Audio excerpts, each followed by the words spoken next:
matinale. J'espère que vos vacances se sont bien passées, que vous avez pu vous ressourcer et redémarrer cette rentrée en pleine forme. On reçoit aujourd'hui notre invité d'honneur, c'est Hamilton Mann. Bonjour Hamilton. Bonjour Muriel. Et Donc bonjour. Hamilton, oui, pardon Hamilton. Vous êtes VP digital chez Thales, mais vous avez plein d'autres casquettes, vous allez nous l'expliquer. Et notamment, et je vous présenterai un petit peu plus tard, vous êtes vraiment, pour moi, incarné le spécialiste de ce que c'est que de l'IA aujourd'hui, de l'implémentation de l'IA dans les entreprises, parce que c'est quelque chose que vous pratiquez depuis longtemps et dans lequel vous avez cette responsabilité, cette expertise. Donc, comme je le fais chaque fois, je voudrais d'abord remercier tous les participants qui nous suivent et qui suivent ces matinales depuis maintenant plus de 2 ans. Et tous les invités qui sont venus parmi nous, et puis nos partenaires qui sont des partenaires de diffusion en fait, et qui nous aident à justement faire en sorte que vous soyez de plus en plus nombreux à assister à ces matinales, à ce qu'on puisse diffuser, vous donner de l'inspiration, et j'espère, pour que vous puissiez repartir boosté et avoir quelques clés dans votre quotidien pour appliquer, pour travailler sur le leadership. Donc, je remercie le réseau féminin et masculin interne du groupe Bayer qui s'appelle Growin.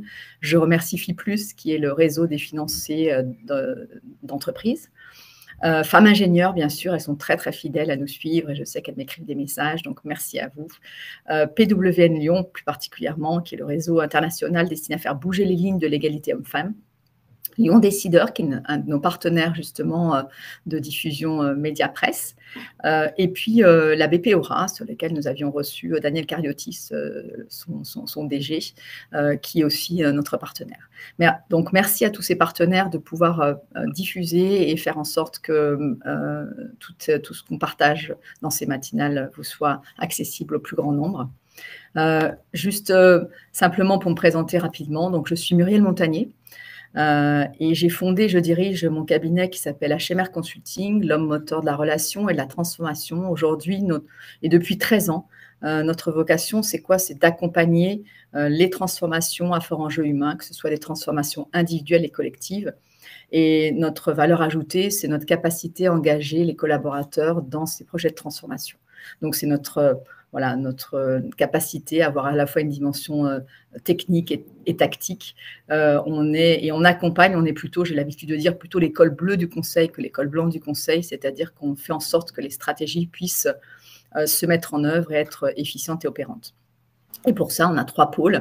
Un pôle justement conseil, avec des consultants qui accompagnent les mises en œuvre, un pôle formation et un pôle coaching, executive coach. Donc voilà, donc ces 3 expertises nous permettent de pouvoir vraiment accompagner nos clients de manière très, très opérationnelle.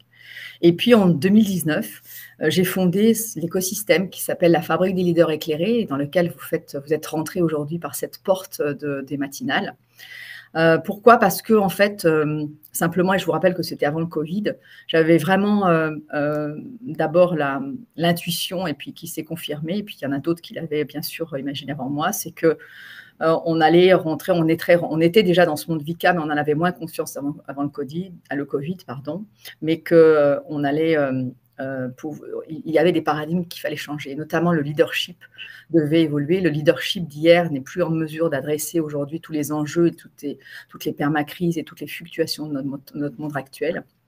Et donc, je me suis dit, comment tu fais pour que les dirigeants, les top managers, les managers puissent pouvoir changer ces paradigmes, quelles sont les compétences, les aptitudes qu'ils doivent avoir pour le faire. Et donc, j'ai créé cet écosystème dédié au leadership qui s'appelle la Fabrique des leaders éclairés. Et à l'intérieur de la fabrique, je voulais qu'il y ait 3 piliers. Un premier pilier d'inspiration, et c'est pour ça qu'Hamilton Mann est là aujourd'hui pour nous inspirer sur cette thématique d'IA et de leadership.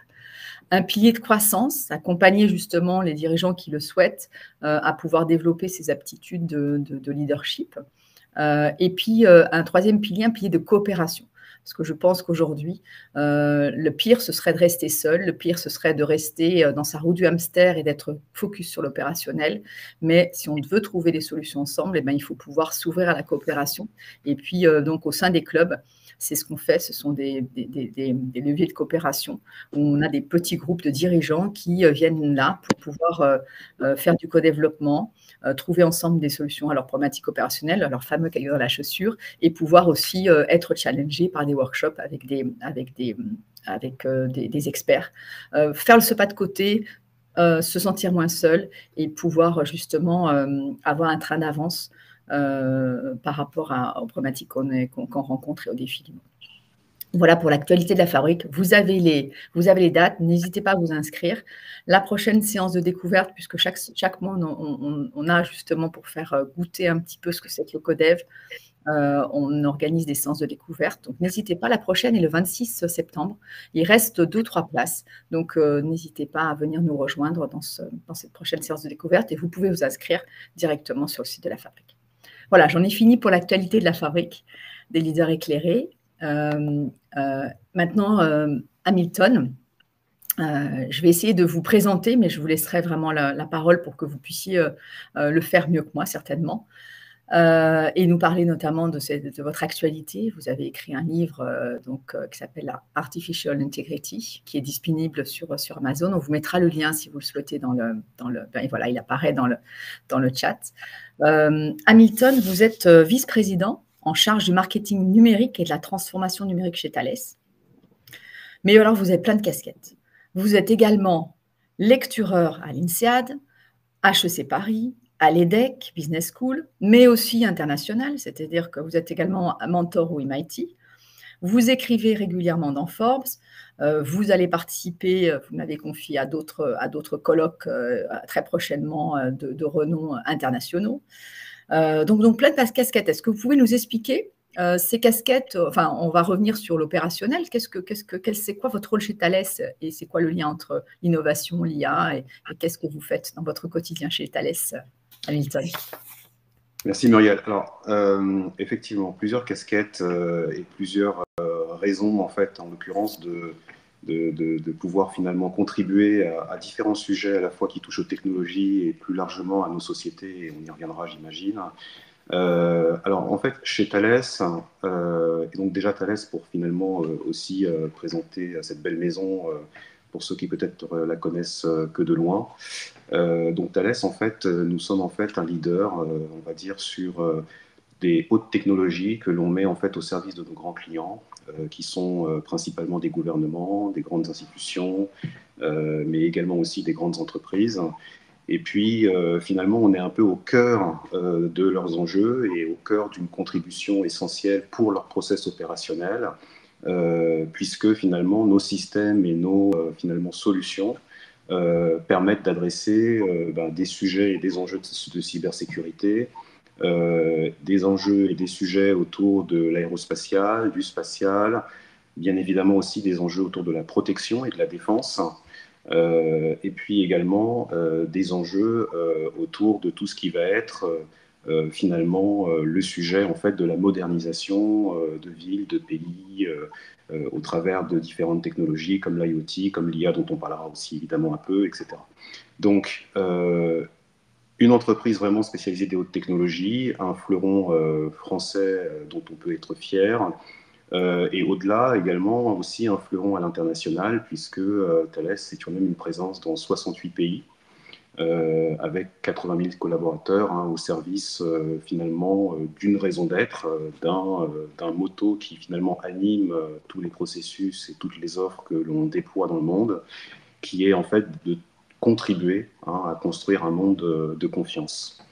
Donc, dans cet écosystème stimulant et, on va dire, passionnant, qui permet véritablement, en l'occurrence, d'avoir vraiment cette opportunité de contribuer justement à faire que le monde puisse être de mieux en mieux cet environnement de confiance, je résumerai mes casquettes à 3 sujets. Le premier étant en fait finalement tout ce qui va concerner l'accompagnement de certaines initiatives transverses du groupe en matière de transformation numérique. Et par exemple, ça me fait penser en fait à une grande initiative que l'on a lancée pour justement faire participer l'ensemble des collaborateurs de Thales à justement l'agenda de la transformation numérique en leur demandant et finalement en les équipant également des moyens pour finalement développer et puis quelque part nourrir de nouvelles idées qui éventuellement pourraient et peuvent devenir des nouveaux business models pour l'entreprise. Donc c'est un volet, c'est un sujet. Un deuxième volet qui est autour en fait de finalement la manière dont on peut augmenter l'excellence, finalement accompagner aussi certaines révolutions dans nos façons de travailler, et tout particulièrement dans la dimension de ce que l'on peut appeler le marketing numérique, une fonction et une discipline qui n'a rien de nouveau, mais qui est en fait en pleine mutation avec un certain nombre de technologies qui viennent en fait aujourd'hui équiper le marketing du 21e siècle, et qui en fait aujourd'hui est une fonction qui de plus en plus devient technologique. Donc ça, c'est vraiment un deuxième sujet que j'ai le plaisir d'accompagner avec bon nombre de leaders au sein de l'entreprise. Et puis le troisième sujet, dont probablement on parlera un peu aussi, qui est le sujet de l'IA, de l'intelligence artificielle. Et là, on a en fait une organisation qui se met en place, à la fois pour se poser les bonnes questions en termes de comment est-ce que nous tirons bénéfice de manière responsable de l'intelligence artificielle pour nos propres processus, pour nos propres modèles d'opération. Et puis également un sujet ou un volet qui consiste finalement à se poser cette même question, eu égard en fait aux services, aux solutions que l'on déploie et que l'on propose à nos clients, jusqu'à finalement aussi convoquer de nouvelles questions autour de nos business models. Donc à la fois un sujet centré sur l'interne, nos process, la manière dont on travaille, et puis évidemment un sujet centré sur l'externe, qu'est-ce que l'on peut proposer et offrir à nos clients et d'une certaine façon à la société au travers de ces nouvelles technologies qui apportent de nouvelles promesses, et puis évidemment, comme toute nouvelle promesse, de nouveaux risques. Donc voilà un peu, je dirais, chez Thales, les casquettes qui ne se voient pas là à l'image, mais que j'ai sur la tête. Merci Hamilton. Effectivement, merci de ce complément, c'est important de le dire pour vous situer et pour mieux vous connaître. Alors, je rappelle le principe. Moi, ce que j'aime, c'est qu'il y ait de l'interactivité. Donc, je vais vous poser quelques questions, mais j'invite tous les personnes qui nous écoutent, notamment au travers du chat, à poser vos questions. Et puis Hamilton le sait, il va pouvoir récupérer les questions que vous posez pour pouvoir justement y répondre. Donc, n'hésitez pas à le faire. Et comme ça, on se fera un plaisir de répondre à toutes les questions que vous pouvez vous poser au fur et à mesure de notre échange. Donc, la première question que j'ai envie de vous poser, Hamilton, c'est pour redéfinir le cadre. On parle de transformation numérique, on parle d'IA. Est-ce que l'IA, c'est une transformation numérique comme une autre ou pas? Alors, ce qui est bien avec Muriel, c'est qu'elle attaque directement avec les questions sensibles. Alors, est-ce que l'IA est une transformation numérique comme une autre? Oui et non. Oui, au sens où l'IA, c'est une technologie et que la transformation numérique nous a au moins enseigné une chose, c'est qu'il s'agit de déployer des technologies numériques dans l'entreprise et dans les modèles opérationnels de l'entreprise pour créer finalement des leviers d'efficacité, de productivité, des nouvelles propositions de valeur, etc. Donc on l'a vécu avec l'arrivée d'Internet, on l'a vécu avec l'essor de tout ce que l'on appelle les services en mode cloud, software as a service. Donc voilà, et donc évidemment tout l'avènement du logiciel qui a transformé bon nombre finalement de nos processus, de nos modèles de supply chain, etc. Donc, dans le sens technologique, l'IA fait partie de ces technologies qui s'incluent, qui s'inscrivent dans finalement l'ensemble des technologies numériques que l'on peut finalement avoir sur son radar quand on réfléchit à sa transformation numérique. La deuxième chose que l'on a probablement apprise en matière de transformation numérique, c'est que c'est finalement beaucoup plus une transformation de nos métiers, de nos processus, de nos organisations, de notre culture, qu'une transformation des technologies, ou en tout cas centrée uniquement sur la technologie. Parce qu'en fait, en matière de nouvelles technologies, quand bien même elles soient nouvelles, il y a véritablement un enjeu majeur qui est celui de l'adoption. Et on peut avoir les meilleures nouvelles technologies, en l'occurrence dans les cartons. Il ne suffit pas qu'elles soient entre guillemets dans la pièce. Il faut évidemment que l'ensemble de l'organisation s'en saisisse, déballe les boîtes, comprenne ce que l'on peut en faire et réussisse à intégrer ces nouvelles technologies dans sa façon de travailler, ce qui inclut évidemment les process, les rituels, les interactions, les modèles d'organisation, etc., etc. Donc ça, c'est vraiment un deuxième élément important. Et en ça, il y a aussi un point commun avec l'IA, puisque c'est une technologie qui, en fait, répond également, entre guillemets, aux mêmes exigences qui sont celles de l'adoption. Donc ça, c'est la part du oui. La part du non, au sens où il y a potentiellement une différence non négligeable, c'est que l'intelligence artificielle, c'est la première technologie qui a pour vocation,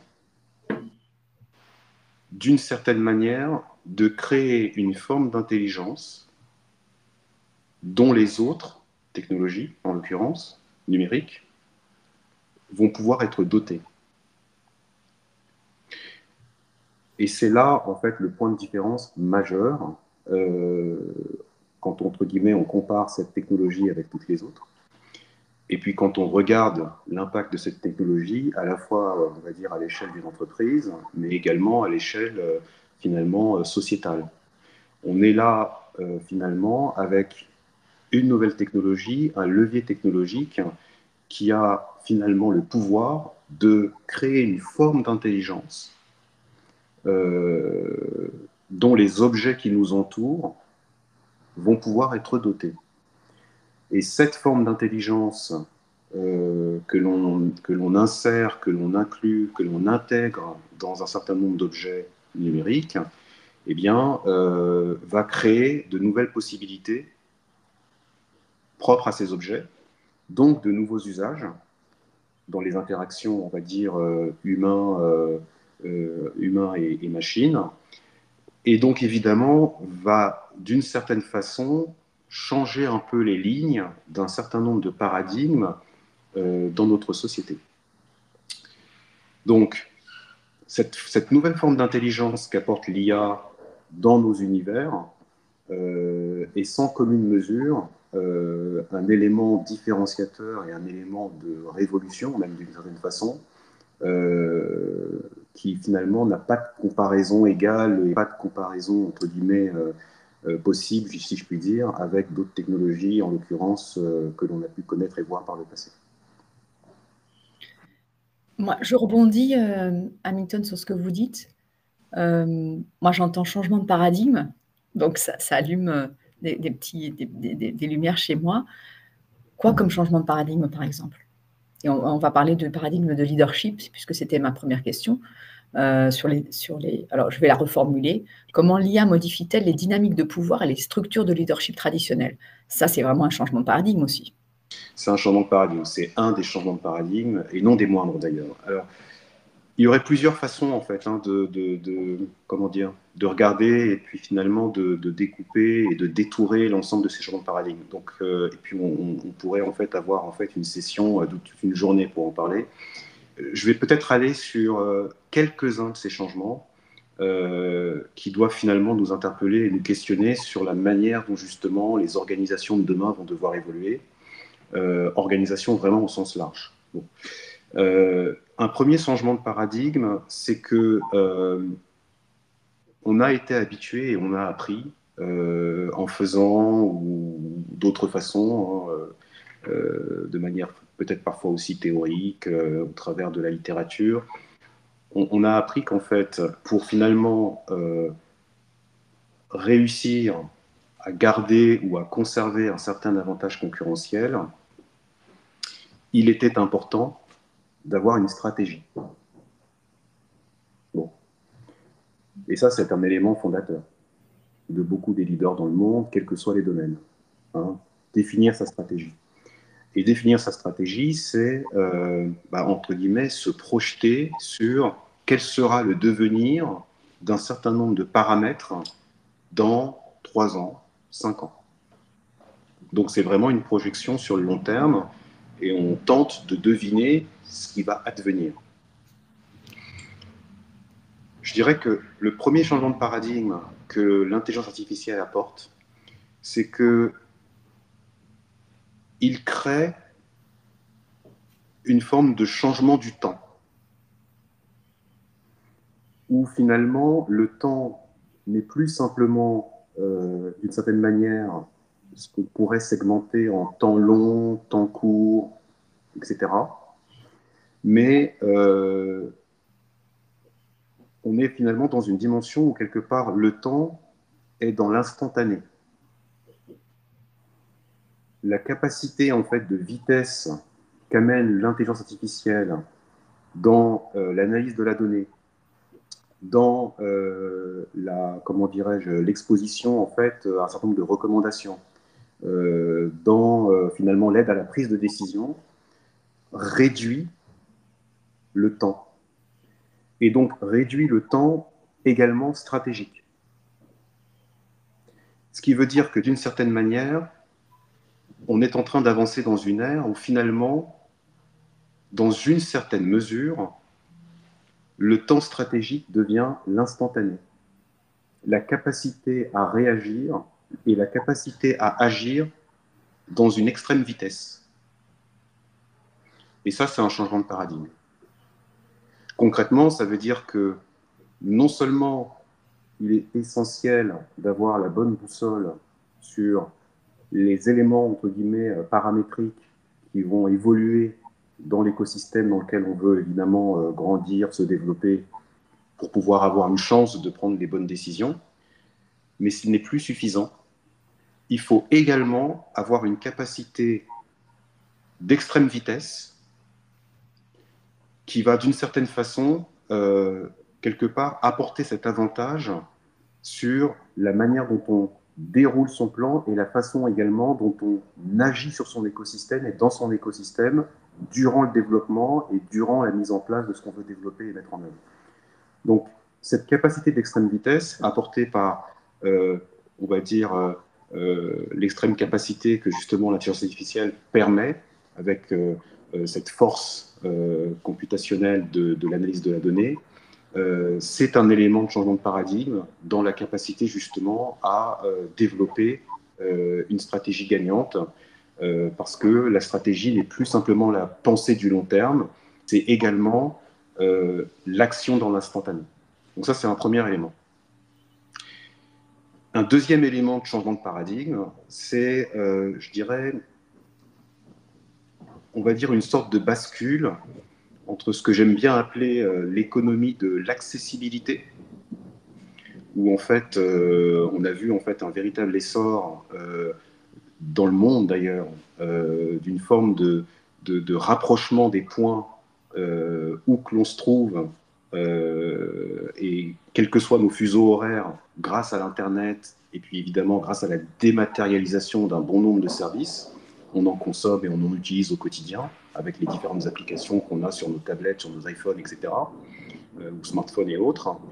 Donc, cette accessibilité et cette économie de l'accessibilité, qui a aussi évidemment son travers, hein, parce qu'elle est évidemment et éminemment dépendante des technologies, ce qui veut donc dire que ceux qui sont dépourvus de ces technologies ne peuvent pas malheureusement bénéficier de cette économie de l'accessibilité.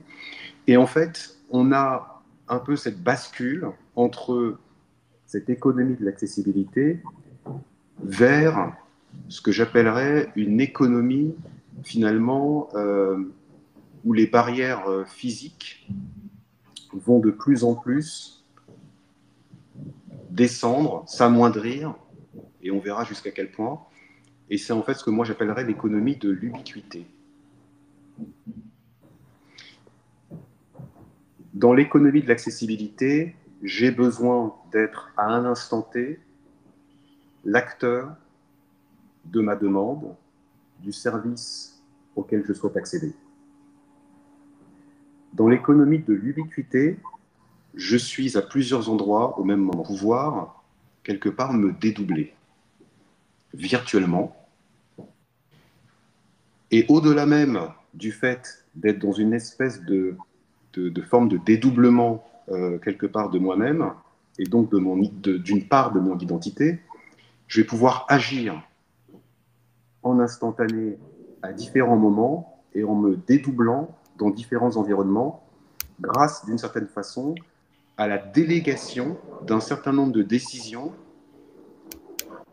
que je vais permettre à ces différents agents d'intelligence artificielle de faire à ma place. Donc, ce monde où, en fait, d'une certaine façon, les limites de la barrière physique sont d'une certaine façon déjà en train, quelque part, de reculer, avec cette capacité à, d'une certaine façon, être là, dans une certaine forme, et d'être capable, en étant là dans cette forme, d'agir et de décider un certain nombre de choses, euh, au-delà même des limites de mon enveloppe physique, c'est finalement cette bascule de cette économie de l'accessibilité à une économie de l'ubiquité. Alors, on est un peu au démarrage, on est un peu au début de tout ça, et je pense qu'en fait, dans les années qui viennent, de plus en plus, nous allons voir en fait un certain nombre de services, un certain nombre de finalement de pratiques et peut-être même d'usages et d'habitudes qui vont se développer dans cette direction et dans ce sens.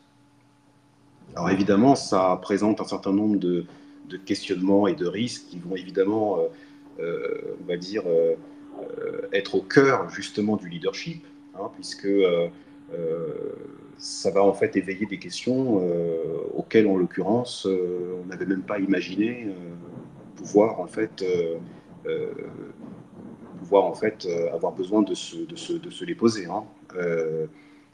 Des questions comme est-ce que je suis effectivement bien en train d'échanger avec Muriel aujourd'hui, par exemple, ce matin, ou est-ce que Muriel est effectivement bien en train d'échanger avec Hamilton Mann ce matin.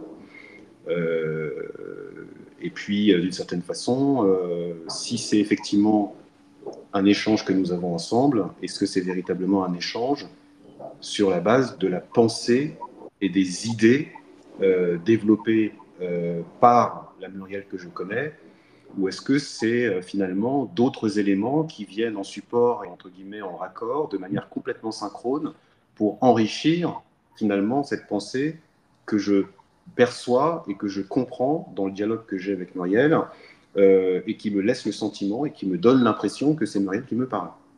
Donc, on va se poser et on va avoir à se poser bon nombre de nouvelles questions qu'on a, entre guillemets, jusqu'alors pas vraiment imaginées, du fait même de cette, finalement, de ce changement de paradigme de l'accessibilité vers l'ubiquité. Donc voilà pour deux exemples, en fait, en l'occurrence, voilà, hein, qui changent vraiment, entre guillemets, pour le coup, le paradigme, et notamment, évidemment, les dimensions, en l'occurrence, que l'on peut avoir à regarder quand on s'intéresse au leadership. Peut-être un troisième point, qui est aussi, en tout cas pour ce qui me concerne, au cœur des points auxquels je suis attentif, un troisième changement de paradigme qui est bien évidemment en fait celui de la collaboration. Hein. De la collaboration entre nous, êtres humains, de la collaboration dans finalement ce que l'on a compris, appris et ce que l'on continue entre guillemets d'apprendre s'agissant en fait de l'interface homme-machine. Hein, on a vu plusieurs évolutions en fait de ces possibilités, de ces usages que l'on peut faire justement dans une forme de collaboration avec la machine et donc avec les outils numériques. Et il y a là aussi en fait un changement de paradigme qui s'opère, parce qu'à partir du moment où en fait on inclut dans ce spectre de la collaboration des outils, des machines, des technologies numériques qui en fait sont dotées d'une forme d'intelligence, eh bien ça change évidemment le paradigme de ce que l'on peut entendre par collaboration. Ça veut dire qu'on a, entre guillemets, finalement aujourd'hui une forme d'opportunité de collaboration augmentée dans tous les sens du terme, à la fois dans les rapports entre nous, puisque chacun de nous allons d'une certaine façon pouvoir faire un levier sur ces nouvelles formes d'intelligence artificielle pour quelque part augmenter la contribution intrinsèque qui est la nôtre dans ce que l'on fait. Ce qui veut donc dire augmenter d'une certaine manière aussi les dynamiques de collaboration entre nous. Une collaboration aussi renouvelée dans la façon dont on va travailler avec les outils numériques et ces nouvelles machines intelligentes, qui vont en fait être des machines du quotidien, en fait, qu'on connaît déjà majoritairement, mais qui vont avoir une attitude, un comportement, alors évidemment pas dans les mêmes définitions que celles que l'on peut, entre guillemets, entendre quand on parle d'être humain, mais qui vont finalement être dotés d'une forme de pattern en termes de behavior et qui vont effectivement influer sur les comportements et sur les attitudes que l'on a nous-mêmes au quotidien, sur les questions que l'on se pose, sur nos réflexes, sur nos habitudes. Évidemment, on peut tout à fait voir par exemple que la façon d'être lorsque finalement j'ai une voiture dotée d'intelligence artificielle, le rapport que je vais finalement construire et avoir avec ma voiture va être complètement différent que de celui que je peux avoir avec ma voiture aujourd'hui. Parce que je vais avoir des voitures qui peut-être demain vont me permettre d'avoir des discussions, des échanges. Pour ceux qui l'ont connu, pour ceux qui l'ont peut-être connu et qui sont de ma génération, ça me fait rappeler en fait un téléfilm qui s'appelait K2000, si j'ai bonne mémoire. Et bon, pour ceux qui ne savent pas de quoi je parle, c'est vraiment le test générationnel. Donc, mais voilà, on va effectivement avoir comme ça des voitures qui demain, de façon assez on va dire banale et standard, seront dotées d'une capacité de langage et d'interaction en fait en langage naturel pour finalement avoir des conversations avec son conducteur, ce qui va évidemment révolutionner la façon dont on conduit. Sans parler en fait de la capacité d'autonomie, hein, qui est en fait aussi au cœur d'un certain nombre de développements aujourd'hui dans le secteur automobile, hein, où on essaie de faire advenir finalement cette voiture qui permettra en l'occurrence d'avoir une conduite, comme j'aime beaucoup à dire, sans les mains. Donc tout cela va changer notre rapport au monde. Notre rapport au monde, notre rapport aux choses, nos rapports entre nous. Et donc, c'est finalement, en l'occurrence, une forme d'évolution que l'on doit adresser, que l'on doit, entre guillemets, finalement avoir aussi à l'esprit, de se poser la question de savoir ce que ça peut éventuellement bouger en termes de lignes, en termes de ce que l'on a pu apprendre par le passé, en termes de ce que l'on croit avoir compris, de ce que l'on croit connaître du leadership. Alors, si je reprends, je reviens, et après, bien sûr, je prendrai des questions, et merci, il y a plein de questions dans le chat sur lesquelles je vais m'emparer. Je reviens sur la notion de pouvoir, en fait, parce qu'en fait, le leadership, traditionnellement, on a un pouvoir de décision qui peut être plus ou moins centralisé. Est-ce que l'IA, à votre avis, ça implique d'avoir une décentralisation beaucoup plus importante du pouvoir décisionnel justement vers des niveaux intermédiaires qui, eux, vont travailler sur la data et développer le numérique, enfin l'IA.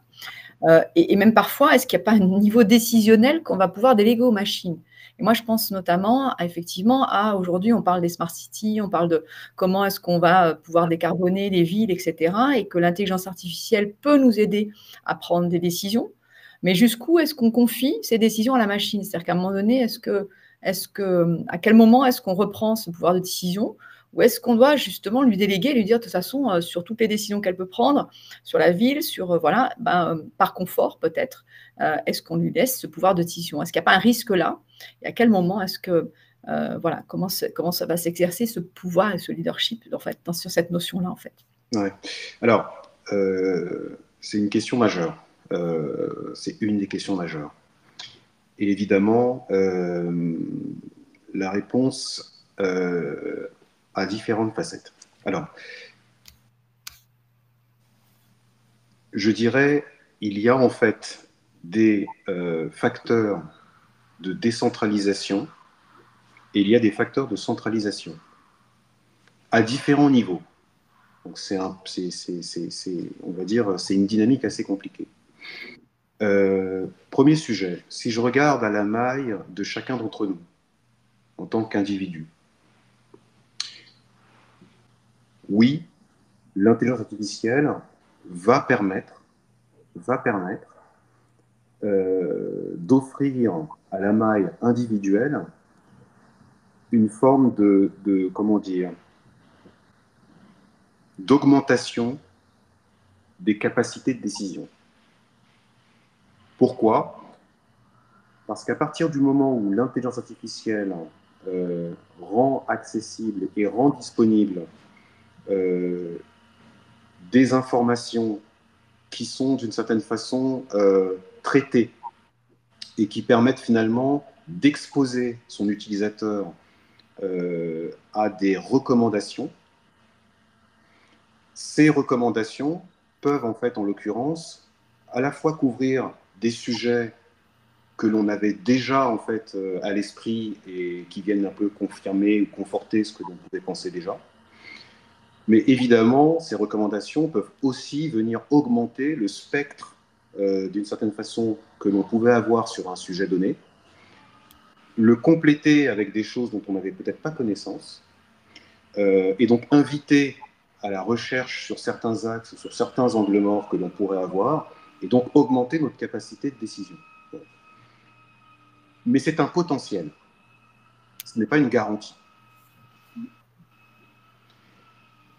Ce n'est pas une garantie parce que, et là vient un peu à la maille individuelle la dimension que j'appellerais plutôt de centralisation, qui est que les habitudes que l'on va créer dans les usages que l'on a des différents outils dotés d'intelligence artificielle que l'on va avoir l'habitude finalement d'utiliser au quotidien, ces habitudes vont évidemment créer des ancrages. Et ces ancrages, d'une certaine façon,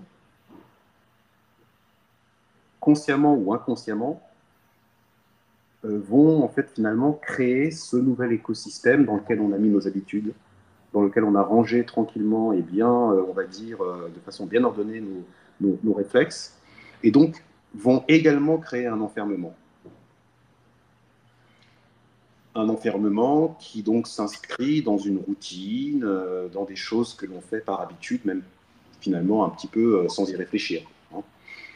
Et donc cet enfermement, d'une certaine façon, va créer cette centralisation d'une certaine manière de ce à quoi on a accès.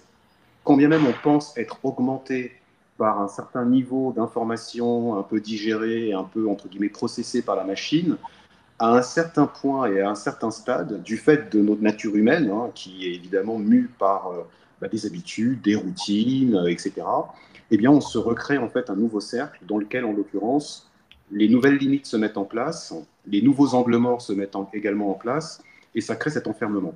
Enfermement accentué aussi par nos biais. Nos biais qui viennent évidemment avec notre belle nature humaine et qui font, entre guillemets, ce que nous sommes. Hein. Et notamment nos biais de confirmation. L'intelligence artificielle va en fait nous exposer un certain nombre de choses, et il y a des choses auxquelles on croit, et puis des choses auxquelles on ne croit pas. Il y a des choses que l'on pense être vraies, et puis il y a des choses que l'on pense ne pas forcément avoir du sens.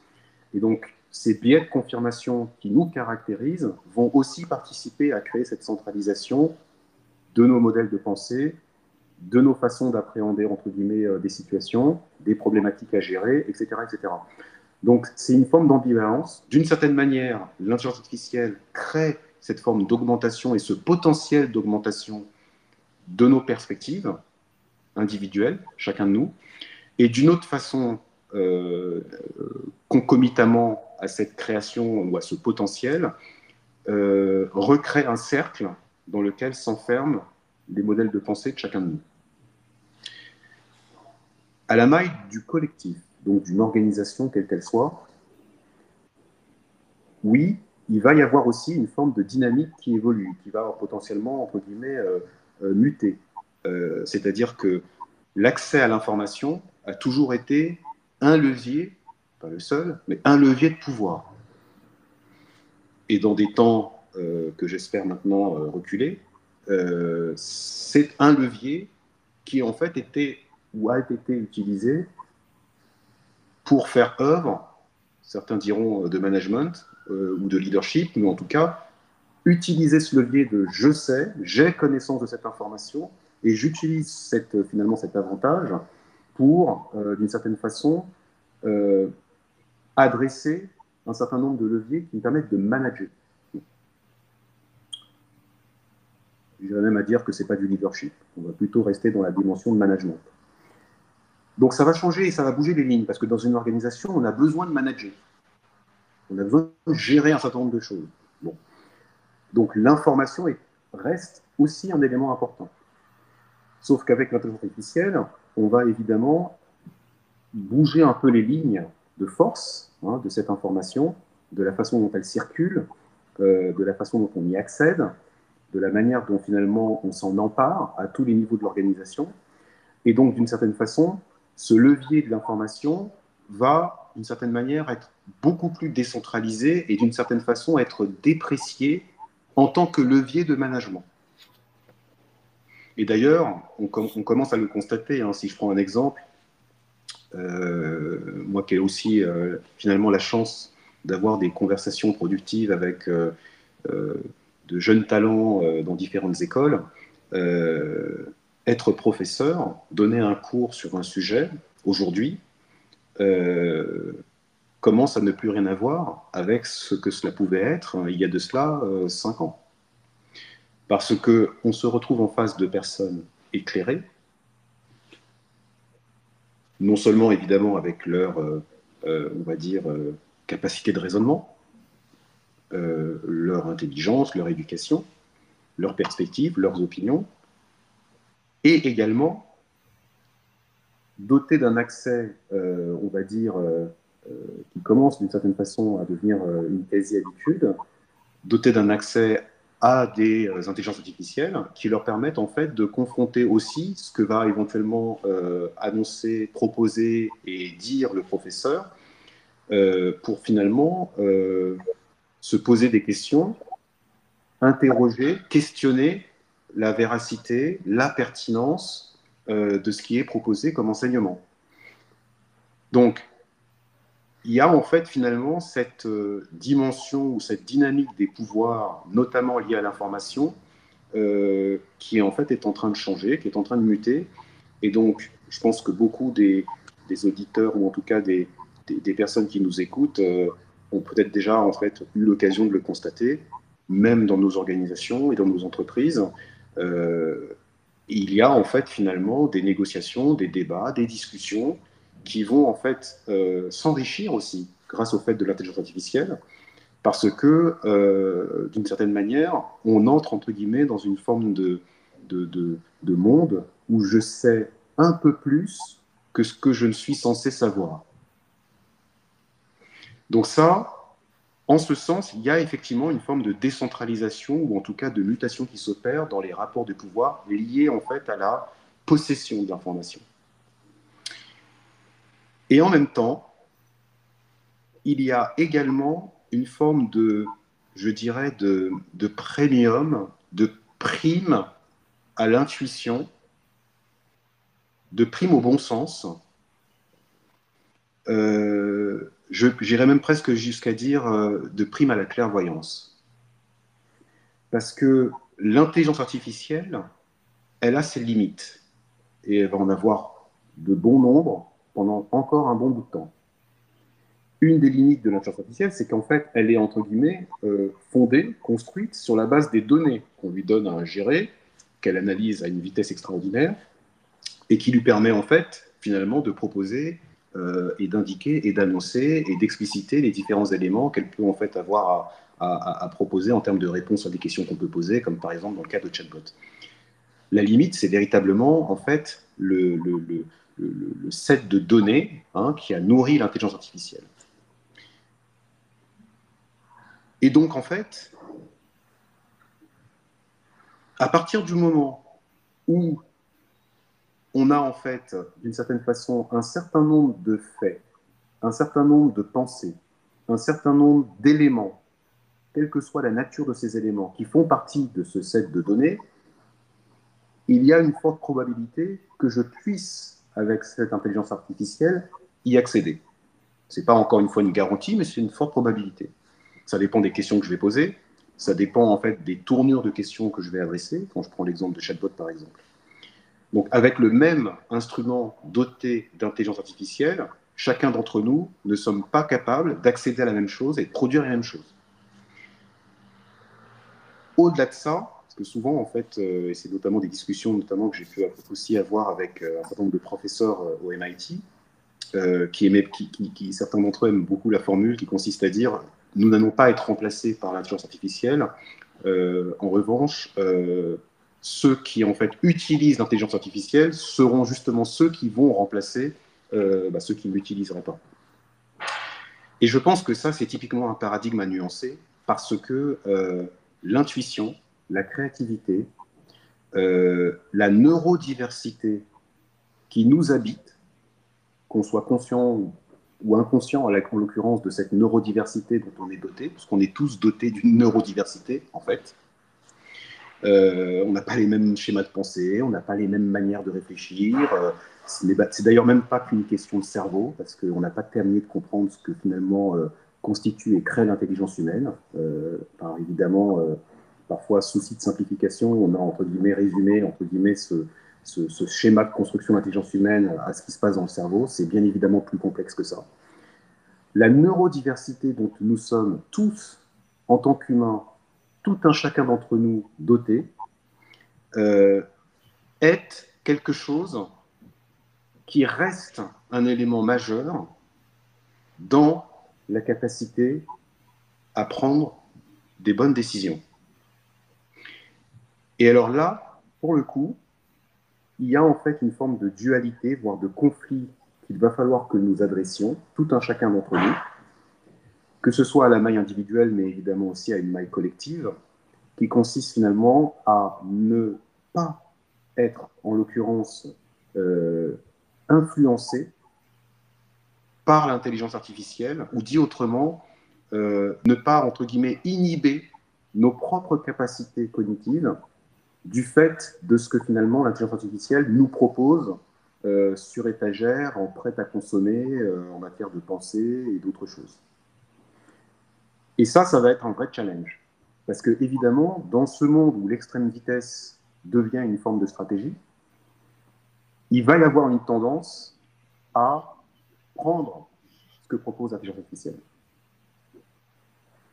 Là où parfois, l'avantage sera justement de ne pas le prendre. Et alors, pour terminer, en termes de pouvoir, on ne pourrait pas ne pas parler, d'une certaine façon, de qui crée l'intelligence artificielle. Qui est, entre guillemets, l'artisan du développement de l'intelligence artificielle, et notamment parmi les interfaces et parmi les outils dotés d'intelligence artificielle qui sont les plus utilisés dans le monde. Et là, il y a une centralisation de pouvoir. À partir du moment où, en fait, certaines, on va dire, entreprises, certains acteurs économiques constituent une forme de fondation des technologies dotées d'intelligence artificielle déployées dans le monde et utilisées par un nombre, on va dire, significatif d'êtres humains sur la planète, à partir du moment où on est dans ce schéma, on a évidemment la création et la constitution d'un pouvoir significatif qui se crée au niveau de ces acteurs. Vous parlez des GAFAM, Hamilton. Exactement, et c'est notamment les fameux GAFAM. Et donc là, on n'est pas dans la décentralisation. Là, on est vraiment dans une centralisation pure et dure d'une forme de pouvoir, aujourd'hui critique pour bon nombre de nos, on va dire, de systèmes et bon nombre, entre guillemets, de nos organisations sociales. Et demain, qui deviendra on ne peut plus critique, également dans cette nouvelle économie qui est en train finalement d'advenir, et que j'ai baptisé cette économie de l'ubiquité. Donc, en d'autres termes, l'intelligence artificielle crée à la fois des possibilités de pouvoir pour chacun de nous, sans que finalement ce soit, en l'occurrence, avec une stricte égalité d'une personne à l'autre. Avec le même outil doté d'intelligence artificielle, nous n'accéderons pas au même potentiel et aux mêmes possibilités. Et en même temps, ça crée également une forme de centralisation des pouvoirs, à la fois vis-à-vis de ceux qui seront, en fait, en l'occurrence, restés capables d'utiliser leur intuition, d'utiliser les capacités extraordinaires qu'offre l'intelligence humaine dans sa neurodiversité, et en même temps, au sens en l'occurrence macro, pour finalement ces acteurs qui réussissent et réussiront en fait à faire advenir des fondations technologiques sur lesquelles finalement se déploie l'intelligence artificielle et qui finalement vont créer comment dire, une forme de nouveau pétrole, une forme de nouvelle électricité dont le monde ne pourra plus, en l'occurrence, se passer et qui va, en l'occurrence, réguler les économies de demain. Si je mets en synthèse, enfin moi, ce que je retiens, Hamilton, merci d'avoir synthétisé, c'est, enfin, en tout cas, voilà ce qui me vient, c'est que pour avoir une valeur ajoutée, notre vraie valeur ajoutée, en fait, j'allais dire, notre différenciation, plus que jamais, elle va être sur notre capacité de créativité et d'intuition, et puis sur notre capacité de discernement. Parce que face à des pouvoirs qui sont centralisés, eh bien, il va falloir garder en tête que peut-être que, alors qu'avant, c'était, voilà, là, on a des influences d'idées, donc on est sur quelque chose de plus, j'allais dire, de potentiellement plus, on est vraiment sur des notions de pouvoir, en fait, et de pouvoir d'influence sur les idées, sur notre manière de penser aussi. Et quand vous dites que, voilà, est-ce que demain les données seront orientées pour qu'on pense dans un sens, par exemple? C'est une des questions que moi je me pose. Et donc, voilà, donc toujours s'interroger et garder en tête, en tout cas en tant que leader éclairé, c'est pour ça que ça fait partie aussi c'est marrant, enfin c'est pas marrant, mais c'est des compétences, des aptitudes qu'il faut développer, c'est ce qu'on dit, c'est la capacité de discernement, plus que jamais, et puis cette créativité qui va nous permettre demain, cette intuition, comme vous le dites, qui va nous permettre demain de pouvoir nous différencier et bien garder ce que nous sommes nous, en fait, finalement, par rapport à la machine, si elle devait... donc voilà moi ce que j'ai en tête en fait quand vous me parlez, Hamilton. Je sais pas si Exactement, c'est un très bon résumé, Muriel, et d'une certaine façon, je pense qu'un mot-clé autour de tout ce sujet, c'est le mot d'influence. Hein. Et quand on parle finalement de rapport de pouvoir, de dynamique de pouvoir, finalement, j'ai presque envie de résumer à ce mot-clé d'influence. L'avènement de l'intelligence artificielle crée de nouvelles zones d'influence qui sont des forces, mais qui représentent bien évidemment aussi des menaces. Je pense que c'est vraiment un sujet sur lequel il ne faut pas être naïf, qui représente évidemment des menaces et des risques, parce que l'usage de l'intelligence artificielle pour levier ou pour créer des leviers d'influence et de nouveaux leviers d'influence crée des capacités, en fait, finalement, de perturbation qui peuvent avoir, évidemment, des impacts non négligeables à l'échelle, évidemment, de chacun de nous en tant qu'individu, à l'échelle d'organisation et puis, évidemment, à l'échelle de l'ensemble de la société, voire du monde. Hein. On est, en fait, typiquement cette année dans une période d'élection un peu particulière, hein, puisque on a bon nombre de nations et de pays, en fait, rentrent dans ce processus, justement, d'élection de leurs dirigeants. Et donc, évidemment, ces élections sont des opportunités pour un bon nombre de citoyens dans le monde d'exprimer un point de vue, d'exprimer finalement le désir qu'ils peuvent avoir en termes de ce qu'ils souhaitent, hein, pour leur futur. Et je dirais que ce sont des processus qui sont bien évidemment aujourd'hui perturbés ou en l'occurrence challengés par l'avènement de l'intelligence artificielle, eu égard à la puissance et à l'impact de l'information dans ce processus. Hein. Et donc, finalement, à l'influence que peuvent avoir certains outils d'intelligence artificielle dans la transmission de ces informations et dans la manipulation aussi de ces informations. Hein. On a pu évidemment voir ce que pouvait donner la transformation d'un certain nombre de contenus en deepfake, comme on les appelle, ou entre guillemets la capacité extraordinaire de diffusion de mauvaises informations qui peut en fait, en l'occurrence, être augmentée par l'intelligence artificielle. Donc, le mot-clé, je pense, c'est l'influence. Et donc, du coup, la vraie question pour nous va être de dire les décisions que je prends ou les décisions que je délègue à mon intelligence artificielle demain de prendre, quelles sont finalement les influences qui, finalement, d'une certaine manière, guident ces décisions. Hein, et d'être quelque part peut-être beaucoup plus conscient et beaucoup plus questionnant sur non pas la pertinence de la décision qu'on prend à un instant T, mais surtout sur les éléments qui l'ont influencé pour pouvoir vraiment re-questionner les fondements de ces éléments qui influencent et avoir finalement le meilleur discernement possible.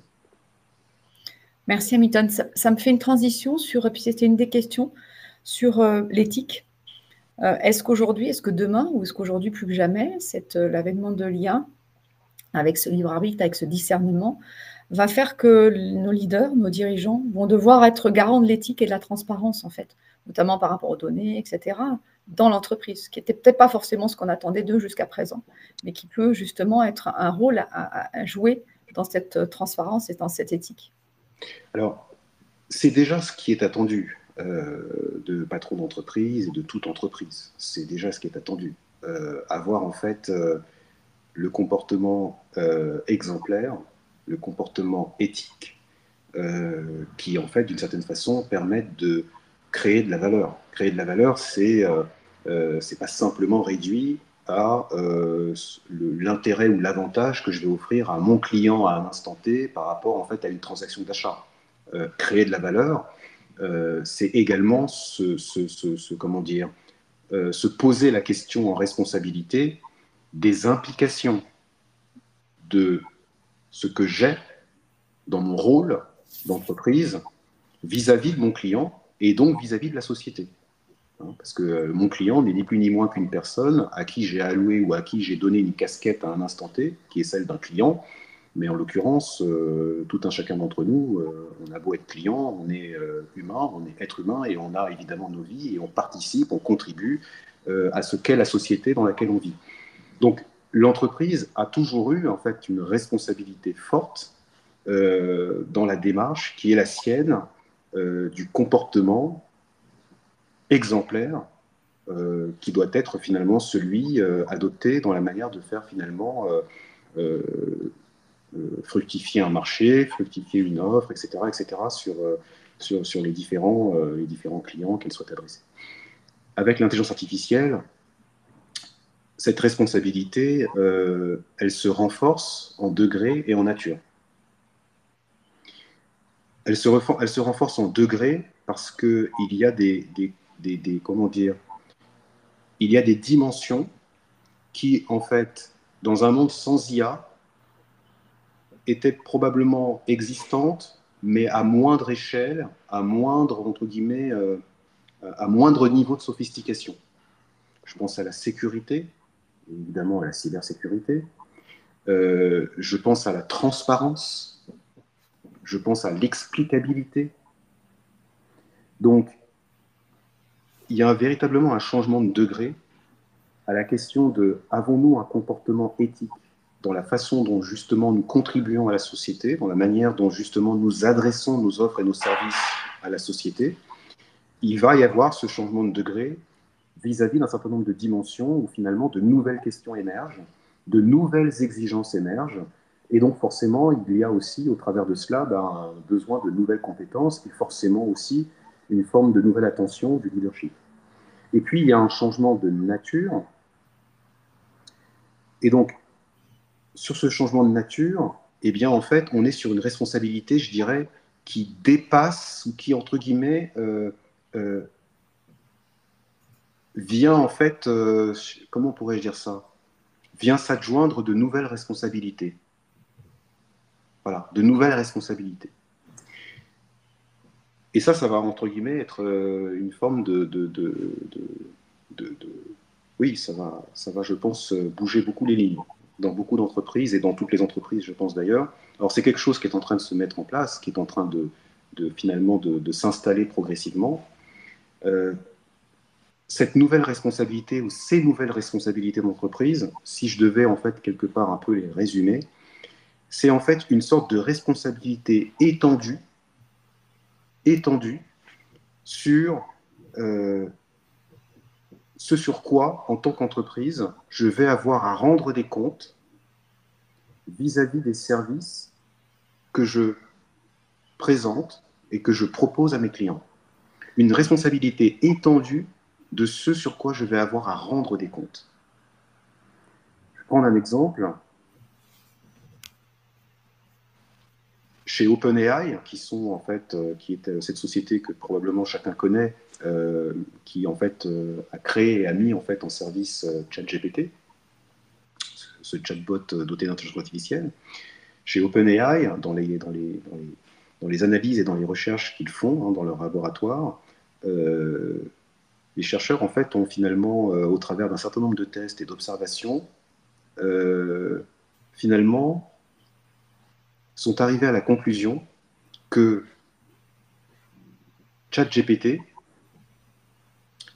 pouvait créer des liens de dépendance émotionnelle, affective, avec ses utilisateurs. Des liens de dépendance émotionnelle, affective avec ses utilisateurs. Par exemple, quand on échange ensemble, Muriel, on va assez naturellement se dire comment ça va, à la prochaine, on se reparle bientôt, ce genre de choses. C'est des choses qu'on n'a pas besoin de réfléchir, ça fait partie des rapports et des relations humaines tout à fait, on va dire, normales. Ce type d'échange, ce type de dialogue, les chercheurs d'OpenAI ont observé qu'ils existaient aussi entre certains utilisateurs et l'interface de ChatGPT.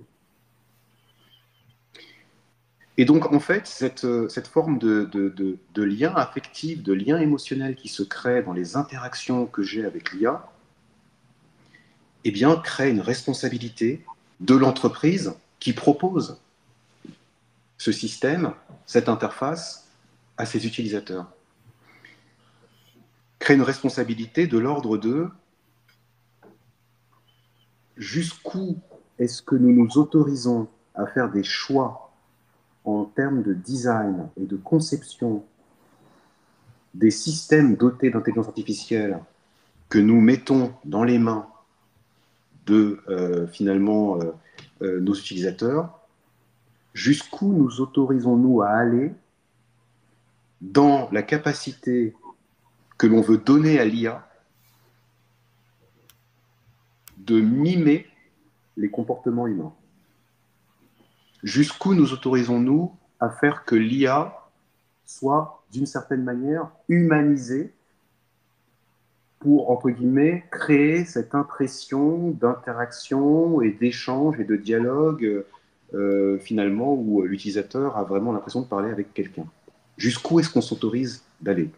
Ça, c'est une nouvelle responsabilité qui, en fait, est au cœur de ce sur quoi, demain, les entreprises auront à rendre des comptes.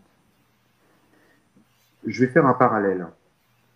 Souvent, en fait, dans différents sujets, et notamment quand on a à juger les comportements humains, on regarde justement ce mot-clé dont je parlais tout à l'heure, l'influence.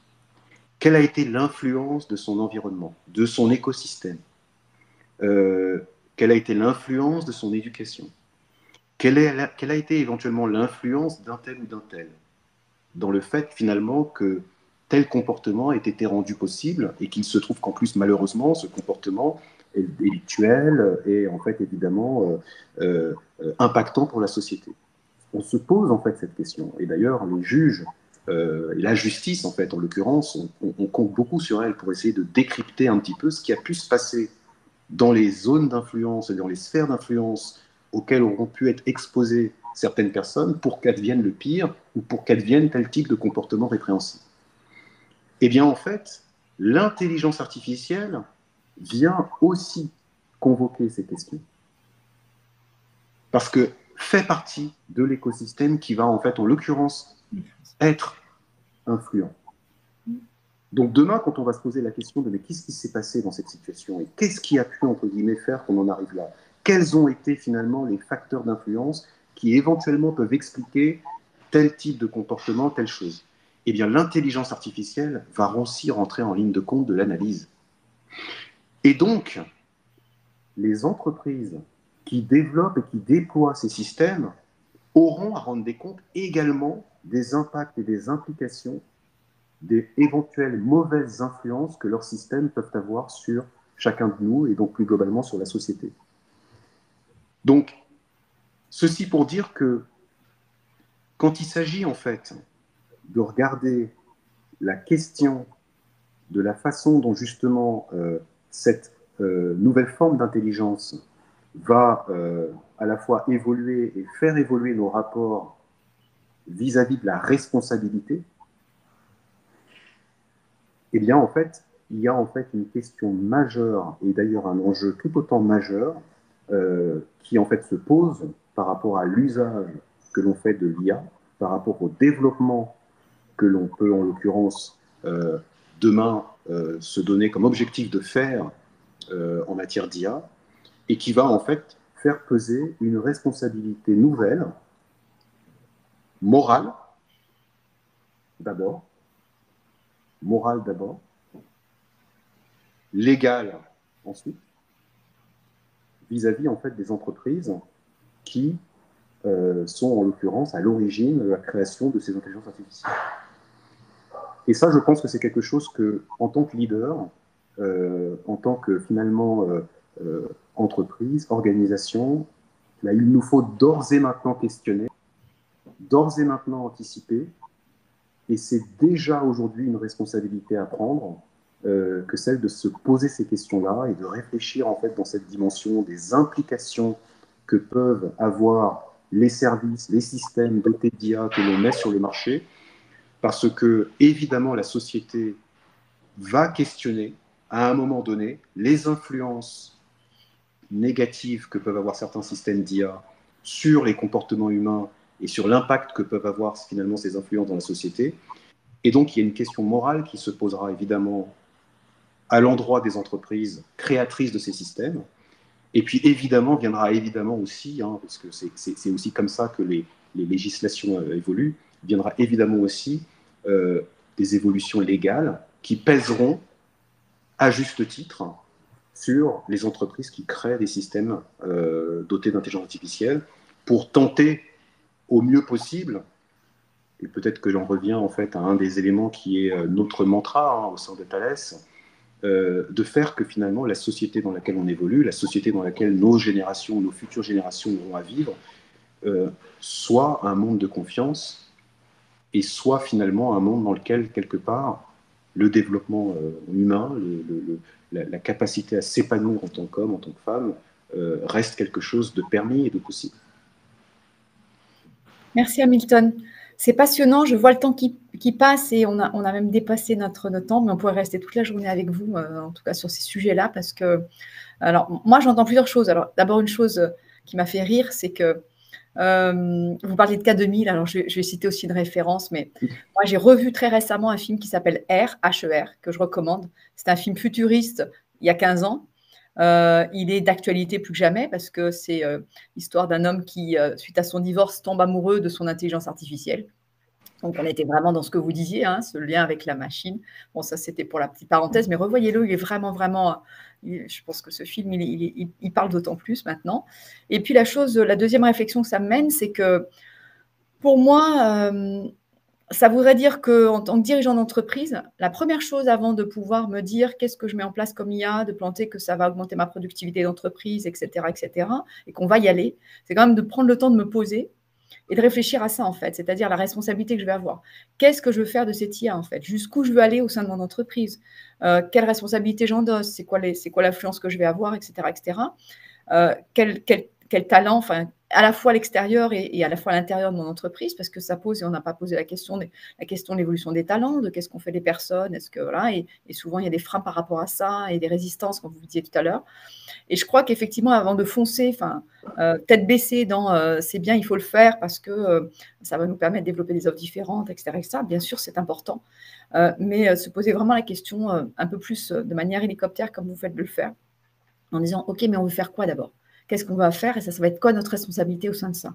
Et je pense que ça permettra de prendre le recul nécessaire, comme vous disiez tout à l'heure, pour garder ce pouvoir de décision, en fait, et de se dire, et l'éthique aussi, et de se dire voilà ce qu'on veut en faire et voilà jusqu'où on veut contribuer ou pas dans l'influence qu'on veut avoir et dans la confiance et dans le monde dans lequel on veut vivre et faire vivre nos collaborateurs et notre monde. Enfin, voilà, c'est un peu comme ça que je perçois, Milton, ce que vous me dites. En tout cas, c'est la réflexion qui me vient, moi, en me disant, voilà, il y a vraiment des réflexions de fond à avoir avant de passer sur comment est-ce qu'on implémente l'IA, comment est-ce que… Voilà, avant le comment, il faut se poser la question du pourquoi, en fait. Enfin, pourquoi. Non, mais tout à fait, tout à fait. Et peut-être d'ailleurs pour conclure, peut-être un mot aussi sur le sujet de l'impact, en fait, en l'occurrence de l'IA sur le monde du travail, hein. C'est un sujet évidemment au cœur de nos réflexions chez Thales, et puis c'est, je pense aussi, un sujet qui va être au cœur de la réflexion plus globale, sociétale, dans les années qui viennent. À commencer d'ailleurs par les années qu'on est en train de vivre, puisque c'est vraiment un sujet, entre guillemets, de réflexion pour aujourd'hui. Je dirais en fait une chose très simple, hein. Souvent, on peut entendre dire bon, quel job, quel métier l'IA va remplacer, hein, bon. Puis en fait, on a chacun qui évidemment fait sa liste, ces jobs-là, non, plutôt ceux-là, etc. Si on a la chance d'être entouré de consultants, on peut aussi avoir beaucoup de perspectives sur ces questions. Et là, je trouve qu'avec cette question, on est au cœur de ces sujets d'influence et de discernement. Moi, j'aime beaucoup à dire qu'en fait, l'IA ne va pas remplacer en fait un job. En fait, l'IA ne va pas remplacer de job.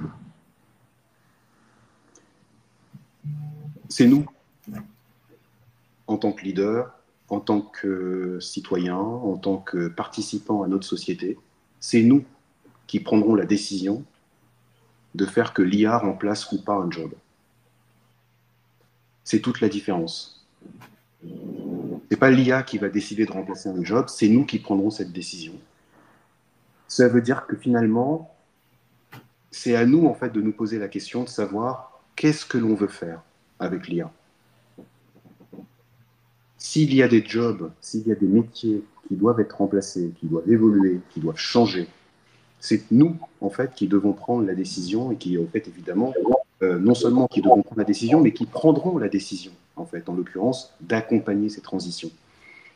Et là aussi, encore une fois, on est au cœur de la responsabilité. On est vraiment au cœur de la responsabilité. La technologie, quelle que soit en fait sa capacité et comment dirais-je, les promesses qu'elle peut entre guillemets être capable de nous permettre de réaliser, reste et doit rester au service de l'intérêt humain. Et pour que ce soit le cas, cela veut donc dire que nous devons aussi mettre notre discernement au-dessus de tous les éléments qui peuvent aider nos décisions, pour que finalement, comment dirais-je, les impacts et les effets de ces décisions soient centrés sur, d'une certaine façon, le monde que l'on veut construire et le monde que l'on veut voir arriver, et non quelque chose qui nous échappe, parce qu'on aurait finalement, comme on disait tout à l'heure, décentralisé nos raisonnements et nos réflexions à une machine qui, par certains aspects, aura pris des décisions à notre place, qui ne sont pas, en l'occurrence, celles qui sont les décisions durables pour l'humanité. C'est ça le monde de confiance, c'est nous qui le créons, c'est nous qui le décidons, consciemment ou inconsciemment, par réflexe ou par, entre guillemets, réflexion et recherche. Et là, en fait, finalement, l'avènement de l'IA, c'est une très grande invitation à chacun de nous, pour chacun de nous, à mettre au-dessus ce qui nous caractérise, l'intelligence humaine, pour d'une certaine façon contribuer à un monde meilleur, à un monde de confiance, dans lequel tout un chacun aura, on l'espère et espérons-le, sa chance de pouvoir se développer. Merci Hamilton. Je crois qu'on va rester sur ces mots-là parce que la conclusion, elle est extrêmement puissante et très belle. En tout cas, elle résonne beaucoup en moi. Et j'espère que pour vous aussi. Bien sûr, si vous voulez continuer cette discussion avec Hamilton, vous pouvez le faire au travers de son livre, parce que je suis sûre qu'il y a plein d'autres sujets passionnants qu'il a abordés et approfondis dans ce que vous venez de nous dire aussi. Donc, je vous invite à le faire. C'est un vrai sujet de fond, c'est un vrai sujet sur lequel il faut, je pense, prendre de la hauteur et prendre la hauteur nécessaire pour pouvoir le faire. Donc, merci Hamilton de faire partie de ces gens qui nous permettent de l'avoir fait, nous avoir donné en cette petite heure quelques éléments de réflexion extrêmement puissants, avoir repositionné le débat. Je pense que c'était important de le faire. En tout cas, j'avais à cœur de le faire avec vous. Donc, merci Hamilton, merci à tous ceux qui nous ont suivis. Et puis, je vous donne rendez-vous pour la prochaine matinale le mois prochain, où on sera avec les frères Meillet, qui, eux, ont fait le tour du monde de toutes les pratiques managériales, en fait, et nous diront, voilà, en quoi les nôtres sont différentes, comment est-ce que le monde vit d'autres choses, et comment est-ce qu'ils font évoluer leurs pratiques eux aussi, et les nôtres aussi, en comparaison par rapport à ça.